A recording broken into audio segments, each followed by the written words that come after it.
Assalamualaikum dan salam sejahtera. Pada video kali ini, kami dari kumpulan 4 akan membentangkan tugasan kami yang bertajuk isu-isu psikolinguistik yang sering dihadapi oleh guru dan strategi untuk menanganinya di bilik darjah. Sebelum kami meneruskan pembentangan, saya akan memperkenalkan ahli kumpulan saya yang terdiri daripada Raja Nuris Manis Fanisha binti Raja Ismail, Rubini anak perempuan Guna Saigaran, Shantia Claudius, Punita anak perempuan Karuna Neti, dan saya Nur Fatihah Azwa binti Zamri. Dalam video pembentangan ini, kami akan menjelaskan tentang beberapa isu psikolinguistik yang sering dihadapi oleh guru dalam proses pengajaran dan pembelajaran bahasa.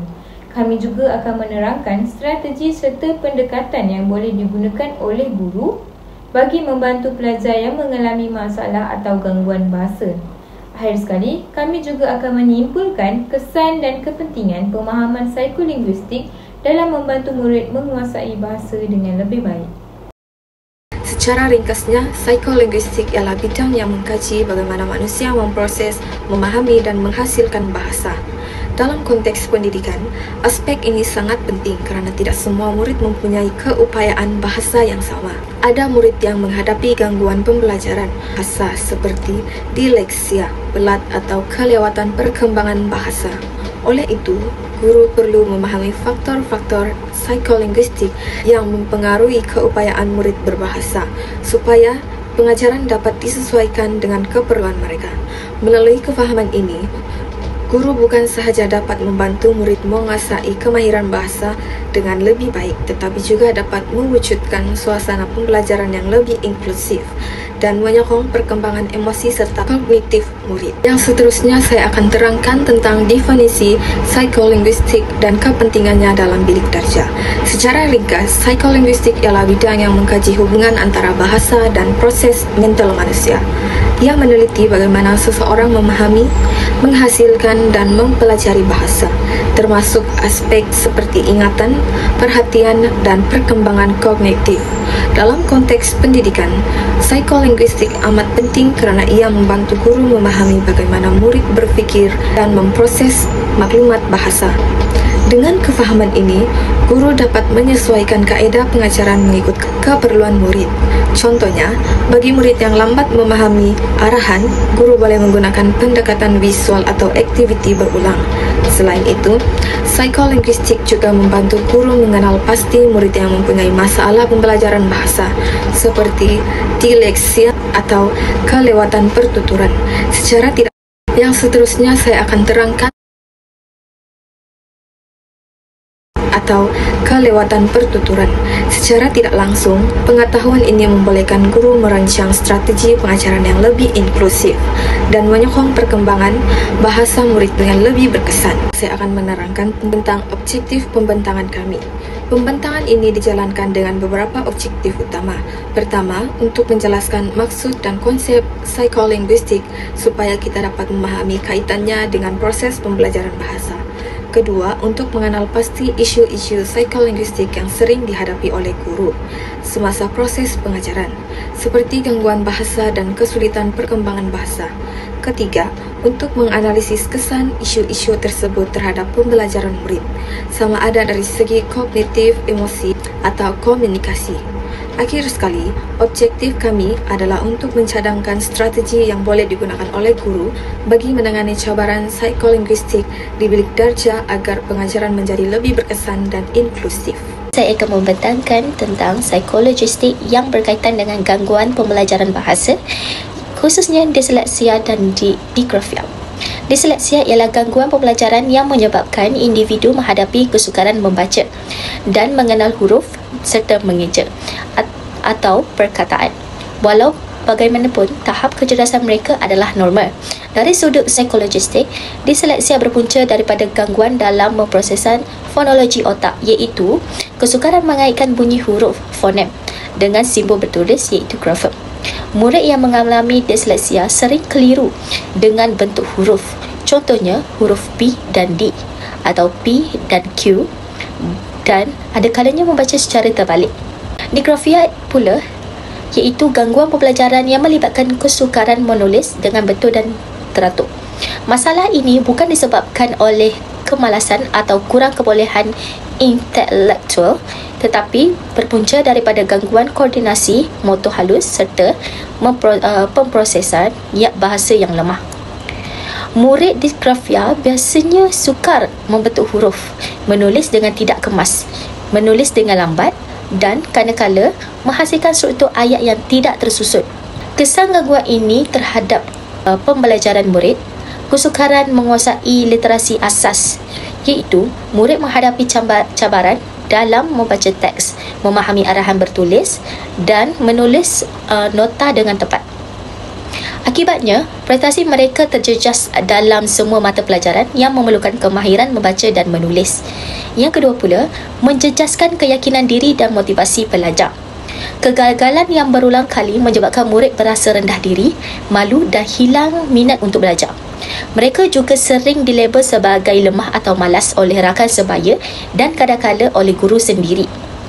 Yang ketiga pula, gangguan komunikasi dan kefahaman bahasa, iaitu murid mengalami kesukaran dalam memahami makna perkataan dan menyusun ayat dengan betul, sekaligus menjejaskan interaksi sosial dan kefahaman terhadap pelajaran lisan. Yang keempat, kemajuan akademik yang perlahan disebabkan kesukaran membaca dan menulis.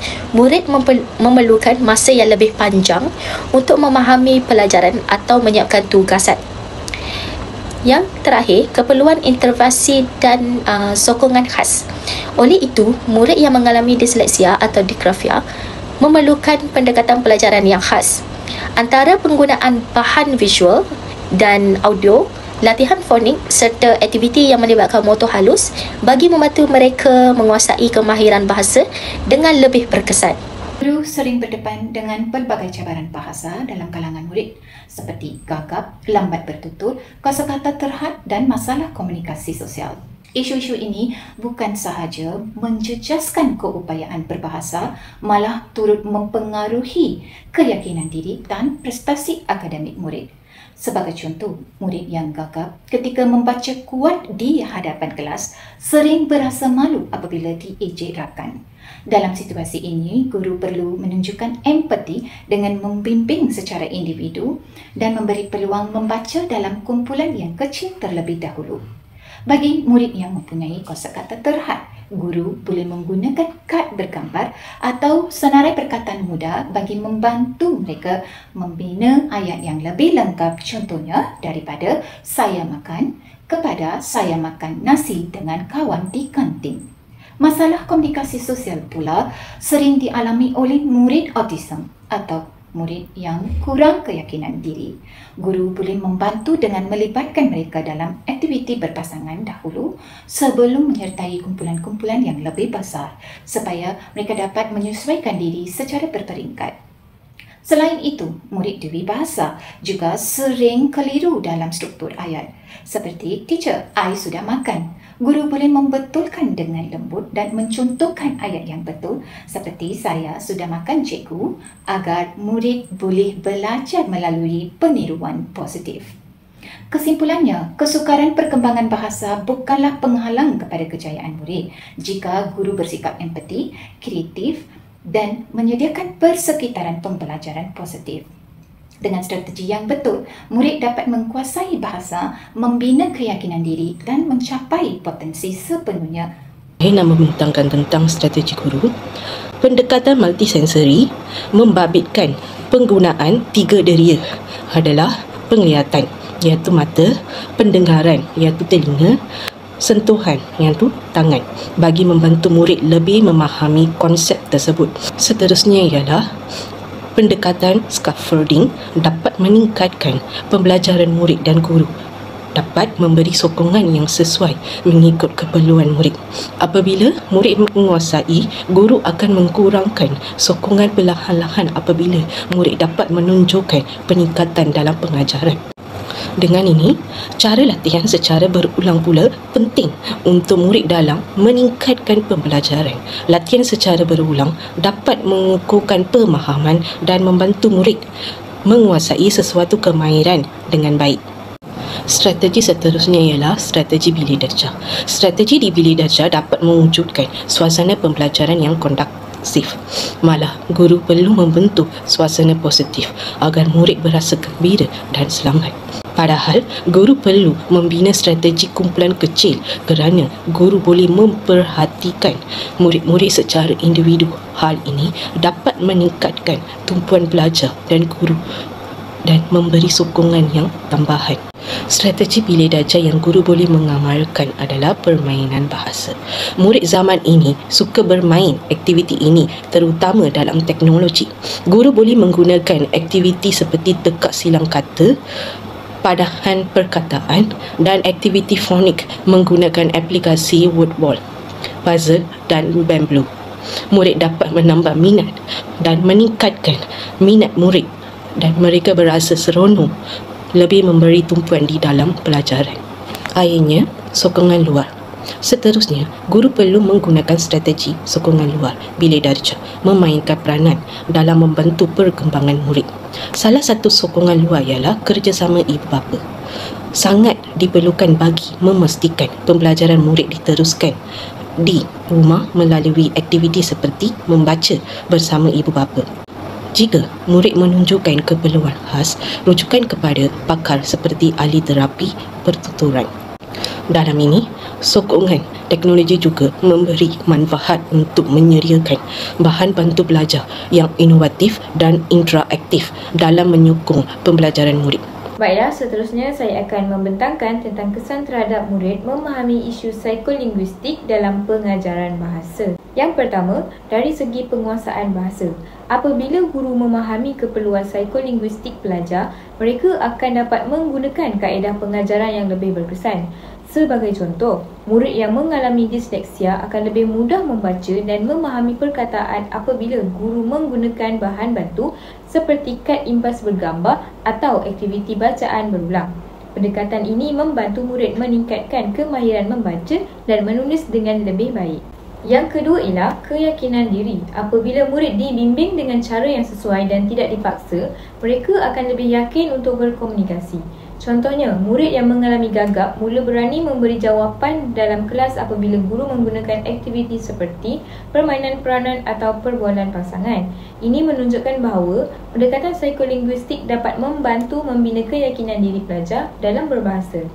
Seterusnya, dari aspek prestasi akademik, penerapan teori psikolinguistik dapat meningkatkan pencapaian pelajar. Apabila murid memahami bahasa dengan lebih baik, mereka lebih mudah menulis karangan, menjawab soalan kefahaman dan memahami arahan guru. Sebagai contoh, pelajar yang dahulu sukar menulis karangan kini mampu menulis dengan lebih baik selepas guru menggunakan pendekatan scaffolding dan peta minda semasa mengajar. Selain itu, penerapan psikolinguistik juga mewujudkan persekitaran pembelajaran yang inklusif. Ini bermakna semua murid termasuk yang mempunyai gangguan bahasa dapat belajar bersama tanpa rasa tersisih. Sebagai contoh, guru boleh membahagikan pelajar kepada beberapa kumpulan kecil supaya murid yang lemah turut terlibat dan mendapat bantuan daripada rakan sebayanya. Pendekatan ini menjadikan bilik darjah lebih harmoni dan menyokong perkembangan semua pelajar. Akhir sekali, psikolinguistik memberi kesan kepada perkembangan menyeluruh murid. Ia bukan sahaja membantu murid dari aspek kognitif tetapi juga membentuk emosi dan sosial mereka. Sebagai contoh, melalui aktiviti komunikasi kumpulan, murid belajar untuk bekerjasama, menghormati pendapat orang lain dan mengawal emosi semasa berinteraksi. Secara keseluruhannya, isu psikolinguistik ini sememangnya memberi cabaran besar kepada guru kerana setiap murid mempunyai tahap keupayaan bahasa dan cara pemprosesan yang berbeza. Ada murid yang mengalami gangguan seperti disleksia, disgrafia atau gagap dan semua ini menuntut guru agar lebih peka serta kreatif dalam merancang pengajaran. Namun, cabaran ini boleh diatasi dengan strategi pengajaran yang sesuai seperti penggunaan pendekatan multisensory, aktiviti kumpulan kecil dan bimbingan secara individu.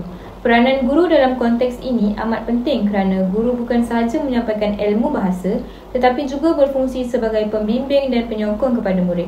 Guru perlu memahami keperluan setiap pelajar, mengenal pasti kelemahan mereka serta membantu mereka membina keyakinan untuk menggunakan bahasa dengan betul. Dengan pendekatan yang betul, murid bukan sahaja dapat belajar dalam suasana yang positif dan menyeronokkan, malah mereka juga akan lebih yakin untuk berkomunikasi. Keyakinan ini akhirnya membawa kepada peningkatan prestasi akademik serta membantu murid menguasai bahasa dengan lebih berkesan. Ringkasnya, apabila guru memahami aspek psikolinguistik ini dan menggunakan strategi pengajaran yang sesuai, proses pembelajaran bahasa akan menjadi lebih berkesan, menyeronokkan dan inklusif untuk semua murid. Sekian, terima kasih.